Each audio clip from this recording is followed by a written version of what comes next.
സാംസ്കാരിക വകുപ്പ് മന്ത്രി സജി ചെറിയാനും കുടുംബവും ഇക്കൊല്ലം ക്രിസ്മസ് ആഘോഷിച്ചത് ഗാന്ധി ഭവൻ അന്തേവാസികളോടൊപ്പം. ഹരിപ്പാട് ഗാന്ധി ഭവൻ സ്നേഹവീട്ടിലെ അന്തേവാസികൾ മന്ത്രിയോടും കുടുംബത്തോടുമൊപ്പം സന്തോഷം പങ്കുവച്ച് ക്രിസ്മസ് ആഘോഷിച്ചു. പത്തനാപുരം ഗാന്ധി ഭവൻ ശാഖയായ ഹരിപ്പാട് ആയാപറമ്പ് ഗാന്ധി ഭവൻ സ്നേഹവീട് അന്തേവാസികളുടെ ഈ വർഷത്തെ ക്രിസ്മസ് ആഘോഷം സാംസ്കാരിക ഫിഷറീസ് വകുപ്പ് മന്ത്രി സജി ചെറിയാനും കുടുംബത്തിനുമൊപ്പം ആഘോഷിച്ചു. ജീവിതത്തിന്റെ വാർദ്ധക്യകാലത്ത് ഒറ്റപ്പെടലുകളെ അതിജീവിച്ച് ഗാന്ധി ഭവനിലെത്തിയ വയോജനങ്ങൾ എല്ലാ ആഘോഷങ്ങളും കൃത്യമായി ആഘോഷിക്കാറുണ്ട്. ഈ വർഷത്തെ ക്രിസ്മസ് ആഘോഷം ജീവിതത്തിൽ ഒരിക്കലും മറക്കാൻ കഴിയാത്തതാണ് എന്ന് അന്തേവാസികൾ പങ്കുവച്ചു. 96 വയസ്സുള്ള ജാനകി അമ്മയോടൊപ്പം 15ഓളം അന്തേവാസികൾ മന്ത്രിക്കും കുടുംബത്തിനുമൊപ്പം ആഘോഷത്തിൽ പങ്കുചേർന്നു. മന്ത്രിയുടെ മാതാവ് ശോശാമ്മ ചെറിയാൻ, ഭാര്യ ക്രിസ്റ്റീന ചെറിയാൻ എന്നിവരും അമ്മമാരും ചേർന്ന് കേക്ക് മുറിച്ച സന്തോഷം പങ്കുവച്ചു.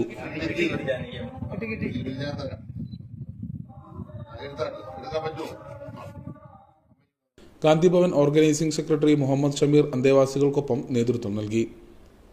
വന്ന് ഈ ക്രിസ്മസിന്റെ ആഘോഷത്തിൽ പങ്കുചേർന്നതിൽ വളരെ സന്തോഷിക്കുന്നു. എല്ലാവരും പാട്ടുപാടി. അപ്പൊ ഞാനവിടെ വന്നിരുന്നു. നിങ്ങളുടെ പരിപാടി ഓർമ്മയുണ്ടോ? ഞാൻ വന്നോക്കെ. ഞാനവിടെ വന്ന് നിങ്ങളുടെ പരിപാടിയിലൊക്കെ പങ്കെടുത്തിട്ടുണ്ട്. ഇനിയും വരും ഞാൻ. അന്ന് ഫോട്ടോ എടുത്താ. അപ്പൊ ഞാനവിടെ വന്നിരുന്നു.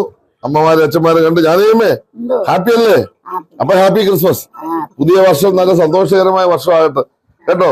എല്ലാവർക്കും വേണ്ടി ഞാൻ പ്രാർത്ഥിക്കാം കേട്ടോ. ഹാപ്പി ആയിട്ടിരിക്കുക. ഓക്കെ. ക്രിസ്റ്റീന ചെറിയാനും മക്കളും ചേർന്ന ഗാനങ്ങൾ ആലപിച്ചു. സ്വർഗീയ വൃന്ദം ഒന്നായി പാടി മഹത്വമുന്നതത്തിൽ ആനന്ദം മലതള്ളി ഭൂമിയിലെങ്ങും നിർമ്മല ദിവ്യ. അച്ഛനമ്മമാരെ സ്വീകരിച്ചു. ജീവിതത്തിൽ എല്ലാ നഷ്ടപ്പെടലുകളെയും അതിജീവിച്ച് അഭയകേന്ദ്രത്തിൽ കഴിയുന്ന പ്രിയപ്പെട്ടവർക്ക് സ്വന്തം കുടുംബത്തോടൊപ്പം ക്രിസ്മസ് ആഘോഷത്തിൽ പങ്കെടുത്ത അനുഭവമാണ് സൃഷ്ടിച്ചത്. തന്റെ ജീവിതത്തിലെ ഏറ്റവും നിറഞ്ഞ ക്രിസ്മസ് ആഘോഷമാണ് നടന്നതെന്ന് മന്ത്രി സജി ചെറിയാൻ പറഞ്ഞു. അന്തേവാസികൾക്കെല്ലാം പുതുവസ്ത്രങ്ങൾ സമ്മാനിച്ചാണ് മന്ത്രി യാത്രയാക്കിയത്. Time news, Alappuzha.